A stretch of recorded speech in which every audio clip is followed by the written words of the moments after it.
आज चुनावों के नतीजे सामने आ रहे हैं और 3 राज्यों के चुनावी नतीजे इस बात की ओर इशारा कर रहे हैं कि पीएम मोदी का जादू फिर से चलता नजर आ रहा है। भले ही मेघालय राज्य में थोड़ी मात खाती नजर आ रही है भारतीय जनता पार्टी, लेकिन त्रिपुरा और नागालैंड में अच्छी खासी बढ़त बनाए हुए है।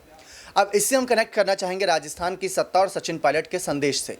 आपको बता दें, सचिन पायलट पिछले कुछ महीनों से उनके सुर बदल चुके हैं और वो बार बार ये नहीं कह रहे कि कांग्रेस पार्टी की सरकार को रिपीट कराना ही होगा।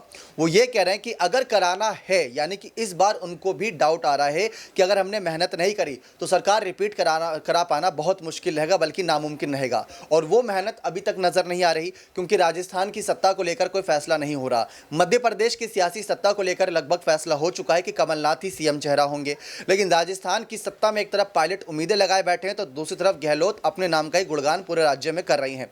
और वही दूसरी तरफ पीएम मोदी आए थे, रैलियां करके गए और पीएम मोदी की रैलियां काफी प्रभावित करने वाली थी। उसके बाद कई सारे गुर्जर नेताओं और गुर्जर समर्थकों का भी रुख बदला। उन्होंने ये कहा कि हमें परेशानी दिक्कत पीएम मोदी और बीजेपी से नहीं, हमें दिक्कत कांग्रेस से है जो पायलट को आगे नहीं बढ़ा रही, और आगे नहीं बढ़ाया तो हम आगे वोट भी नहीं देंगे। तो ये एक संदेश गुर्जरों ने दे दिया था। लेकिन पायलट ने पीएम मोदी की तारीफ करते हुए या यूं कहीं कटाक्ष करते हुए एक बात कही थी कि पीएम मोदी बहुत अग्रेसिव होकर प्रचार करते हैं और वो बहुत काम भी आता है। क्या राहुल गांधी, सोनिया गांधी, प्रियंका गांधी, खड़गे ऐसा करते हैं? बिल्कुल नहीं करते। नागालैंड, मेघालय, त्रिपुरा 3 राज्यों में चुनाव थे। आप अगर गिनने बैठे कि इन 3 राज्यों में कितनी रैलियां इन 3 से 4 बड़े स्टार प्रचारकों ने की, तो शायद आपको आंकड़ा शून्य में नजर आएगा। यानी किसी ने एक भी रैली नहीं करी। कोई रायपुर के महाधिवेशन में व्यस्त था, कोई भारत जोड़ो यात्रा में मस्त था, कोई पहाड़ों में स्कीइंग करता नजर आ रहा था। राहुल और प्रियंका की वीडियोज भी वायरल हो रही थी। तो ये हकीकत है कि जब बात आती है पार्टी को राज्य के चुनाव जिताने की, क्योंकि कहा जाता है कि अगर आपकी नींव मजबूत हो रही है, पार्षद जीत रहे हैं, विधायक जीत रहे हैं, तो सांसद भी लगभग जीत जाएंगे।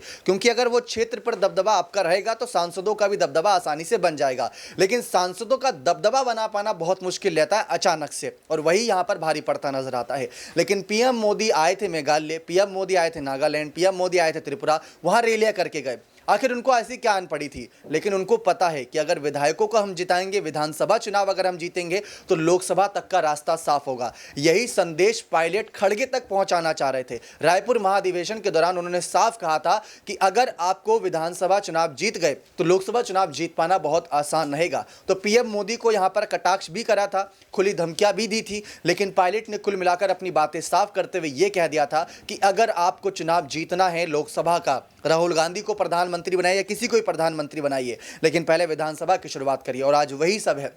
एक राज्य में ममता बनर्जी आगे नजर आ रही हैं, तो बाकी 2 राज्यों में बीजेपी आगे नजर आ रही है। किसकी बदौलत हो रहा है? मोदी लहर की बदौलत। और मोदी की मेहनत साफ नजर आ रही है, क्योंकि मेहनत करी थी, रैलियां करी थी, तभी इतना असर नजर आ रहा है। अगर कांग्रेस ने भी वहां पर रैलियां करी होती शायद असर और कुछ बड़ा खेल हो सकता था, लेकिन कांग्रेस ने पहले ही हथियार डाल दिए थे।